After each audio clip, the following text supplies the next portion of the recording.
Hi everyone! A very common way to find snakes in the wild is to simply drive down a road at night and notice snakes crossing that road. This is called road cruising. It's a very popular way to find reptiles, especially snakes, because you can cover a lot of ground in a short amount of time, and it's a lot easier to notice a snake on a road than when it's being camouflaged in its natural habitat. But there are certain things that you should bring with you or prepare for before you go road cruising. So today we are going to share with you all of our tips and tricks to have a successful road cruising adventure.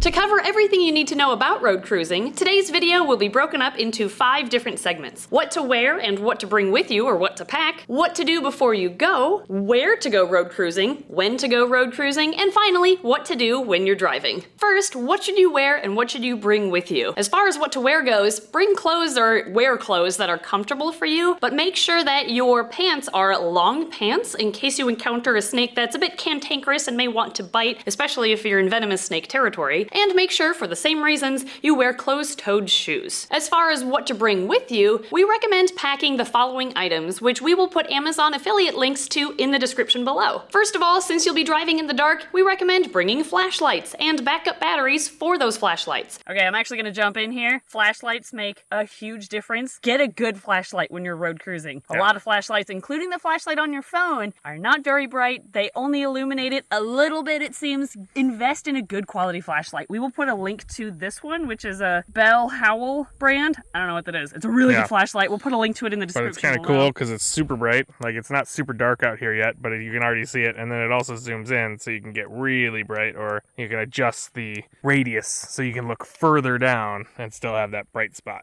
Yeah, which it doesn't do it justice because there's still some sun out, but this is a really good flashlight. We highly recommend it. We'll put it in the description below. Okay, back to the video. Next, we highly recommend bringing bug spray, since again, you will be out at night when the mosquitoes are out. There's nothing worse than admiring a beautiful snake while you are getting eaten alive by mosquitoes. So we do recommend using a bug spray that has DEET in it. In our experience, that just works a lot better than the DEET-free alternatives, but that is personal choice, of course. If you do use bug spray, whether or not it has DEET, make sure to thoroughly wash your hands after applying it and before going road cruising, because you don't want any of the chemicals from that spray to harm the reptiles or especially amphibians you may find on the road. Next up, bring a first aid kit, because it's better to be safe than sorry, and we recommend bringing a water bottle. You can actually pick up this brand new Snake Discovery water bottle at snakediscoverystore.com for all of your herping needs. Next up is, of course, a snake hook. This is an essential tool for any herper, especially road cruisers, because not only do they come in handy when you are holding snakes, of course, but they help you gain control of a snake that's trying to take off across the road and into the ditch. Okay, I'm gonna jump in again. This hook in particular, we also really love. What brand is it? Oh, Reptizoo. Okay, not a sponsor or anything. This is a hook that we have just found on Amazon. We now have 2 of them. We have 2, one for each of us. It Uh-oh. And Emily breaks it, so we back down to 1. Okay, don't overextend it. It has a stop. It does stop thing right there. It does say stop. So it's actually a really nice hook. But yeah, this is particularly useful when you are traveling and you need to fit a long hook in a suitcase. This one we just completely collapse and we are able to fit in our pretty average size suitcase, I would say. Yep. This thing fits really comfortably in it. And then this part also comes off, so if you're into hiking and you just want a walking stick but also want the hook for if you're finding reptiles, I think you can replace it with like a different top. It comes with a different top. We never bring it though, yeah. So yeah, you can have a walking stick as well, but it's a really nice hook. Mm-hmm. It's also got a little compass on the top.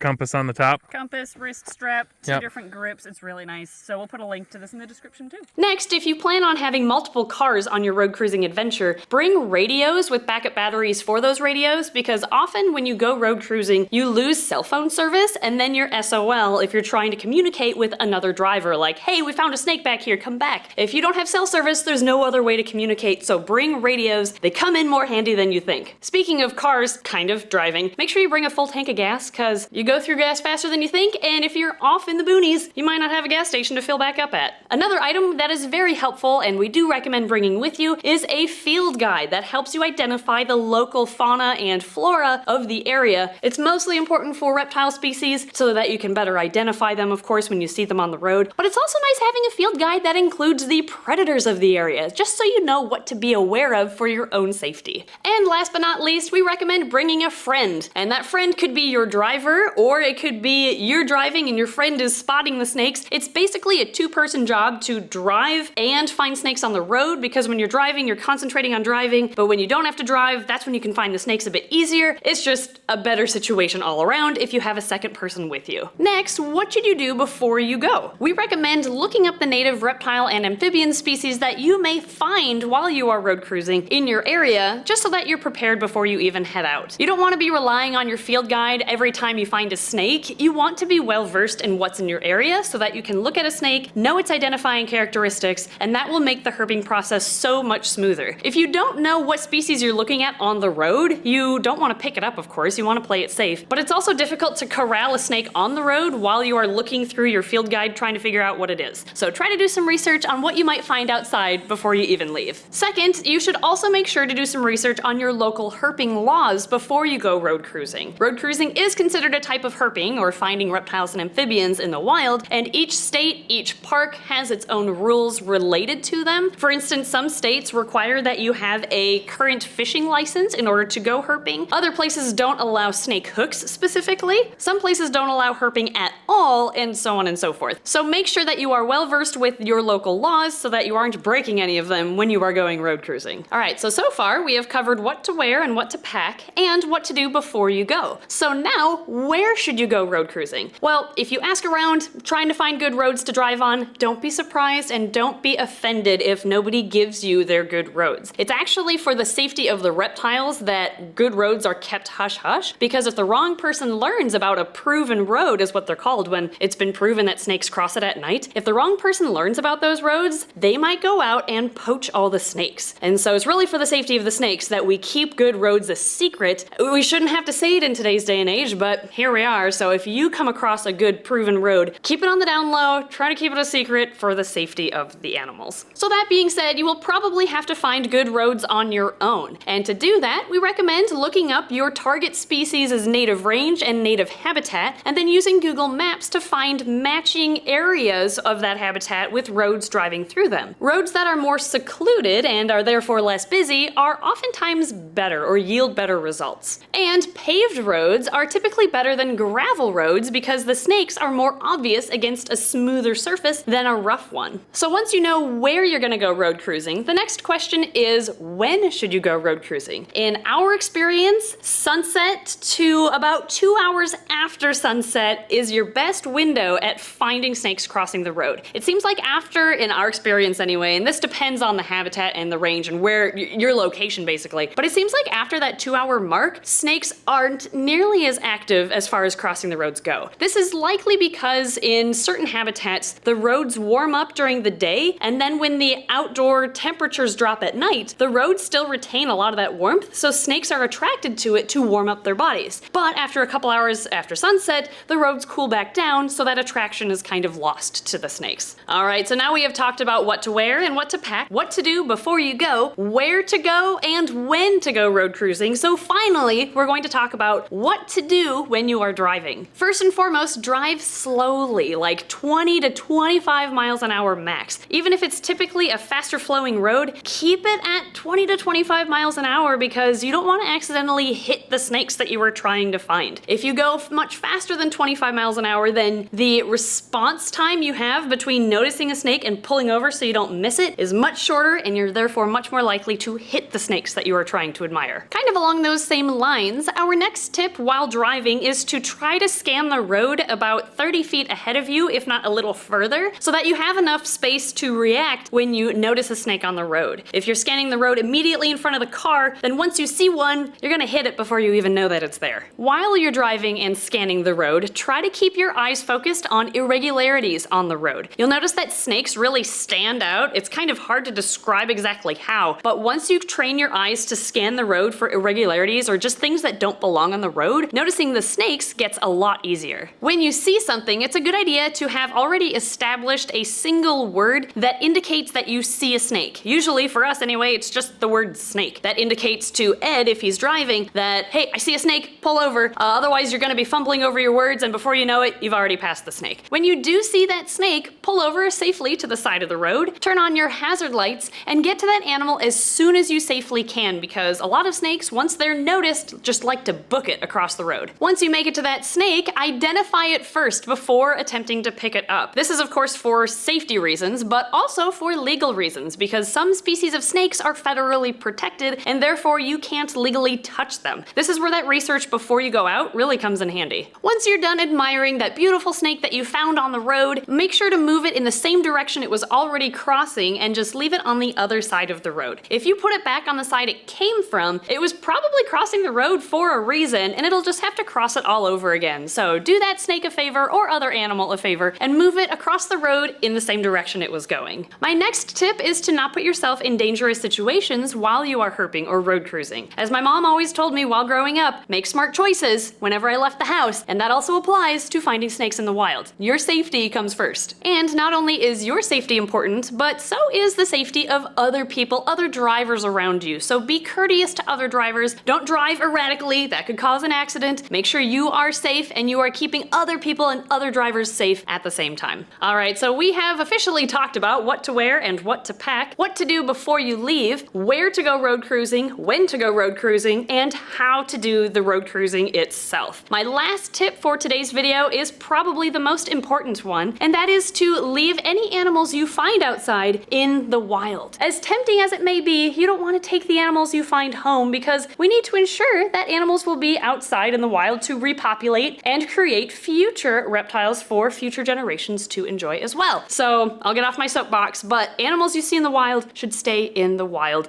Herping is about finding, not keeping. But anyway, I hope you enjoyed today's video, and if you decide to go road cruising, I hope it's an amazingly successful adventure for you. I love road cruising. It's exciting every time. It never gets old, and you never know really what you're gonna find. So thank you again for watching. Thank you Patreon backers for your amazing support, and we'll see you next time.